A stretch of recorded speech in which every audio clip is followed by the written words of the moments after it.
Do you suspect that you might have received information on the basis of stuff gathered by Glenn Care? Well, now I know what I know this is one of the difficulties. Obviously, I know quite an extensive amount now, particularly the last 6 months of investigating this story. And Glenn Care, I am aware, worked on and off with the News of the World, I think, in the late 90s. And continued through until 2006 when he was arrested. So obviously, if he worked for the News of the World for that time, he was involved. And I think the judge said in 2007, which again we may disagree with that now, but the judge said in 2007 when Glenn Mulcair was convicted that he had a perfectly legitimate contract with the News of the World for research and investigative work, and the judge said that, I think, quite repeatedly throughout the trial. So that's what I can tell you. Did you ever have any contact directly or through others with Jonathan Rees? No. Do you know about Jonathan Rees? I do. Again, I heard a lot recently about Jonathan Rees. I watched the Panorama programme, as we all did. He wasn't a name familiar with me. I am told that he rejoined the News of the World in 2005, 2006, and he worked for the News of the World and many other newspapers in the late 1990s.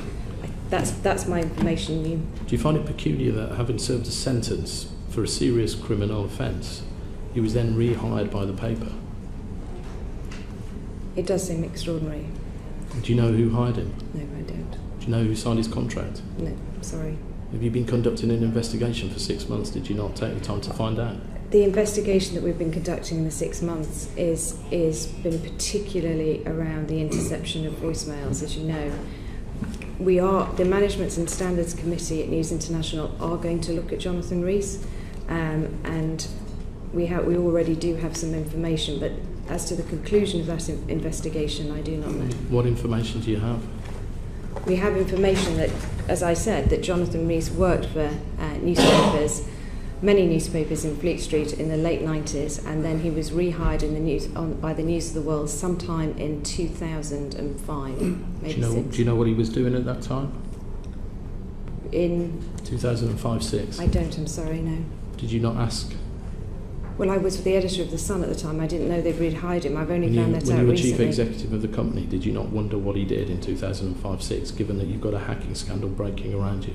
Absolutely, and I've had the information that Panorama have, that Jonathan Rees worked as a private investigator. In the Panorama programme, it said that he was conducting many illegal offences. That's what I saw, like you did. But also, he used to work for Panorama. He worked for many newspapers, presumably before his conviction, as you say, and then he was rehired by the News of the World. Do you believe he conducted illegal activities on behalf of News of the World? I can only comment what I know, and I don't know that. What is your belief? I don't know. You don't know what he did? I don't know what he did for the News of the World. I'm sorry. I don't know what he did. Do you not think people will just find it incredible that as chief executive of the company you don't know?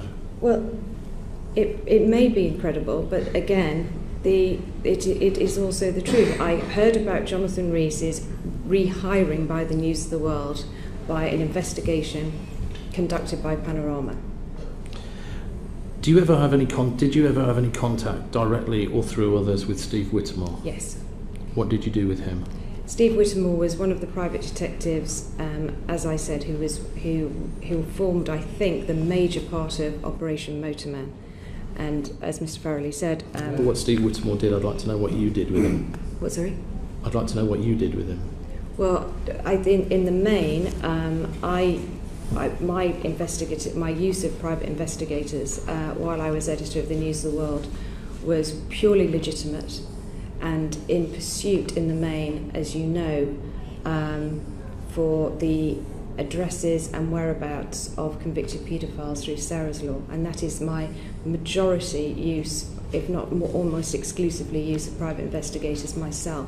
But I respect that the News of the World also used private investigators for other stories. Are you aware that Steve Whittemore conducted 2 ex-directory lookups on the Dowler family in Waltham-on-Thames?